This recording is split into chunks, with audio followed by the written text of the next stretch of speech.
கொஞ்ச நேரம் இந்த உணர்வை அப்படியே மனசில் யோசிச்சுட்டே வாங்க. அதுக்கப்புறமா கொஞ்சம் மேலே இந்த கணுக்காலில் ஆரம்பித்து நம்ம காஃப் மசில்ஸ் இதெல்லாம் முட்டி வரைக்கும் உள்ள பார்ட்டை நினச்சி பாருங்கள்.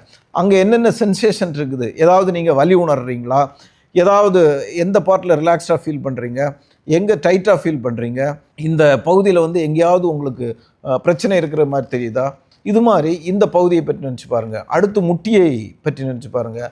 அப்புறம் தொடையில் உள்ள மசில்ஸ், லெஃப்ட் தை, லெஃப்ட் ரைட் தை இது பண்ணலாம். அப்புறம் இடுப்பு, வயிற்றில் உள்ள ஃபேட் வந்து அப்படியே கரைஞ்சி காலுக்கு எனர்ஜி கொடுக்குறதா நினச்சி பாருங்கள்.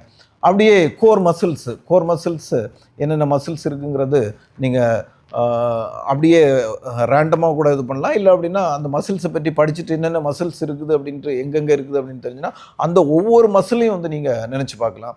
அடுத்து கைகள், விரல்கள், இது மாதிரி உடம்பில் உள்ள ஒவ்வொரு பார்ட்டையும் ஒவ்வொரு மசிலையும் நீங்கள் நினச்சி அதனுடைய அது என்ன பண்ணுது அப்படிங்கிறத உணரக்கூடிய வகையில் நீங்கள் ஓடினீங்க அப்படின்னா ஒரு பக்கம் it becomes a conscious running, உங்களுக்கு ப்ரொடக்டிவாகவும் இருக்கும், அதே நேரத்தில் வந்து இன்ட்ரெஸ்டிங்காகவும் இருக்கும், போர் அடிக்காமல் இருக்கும்.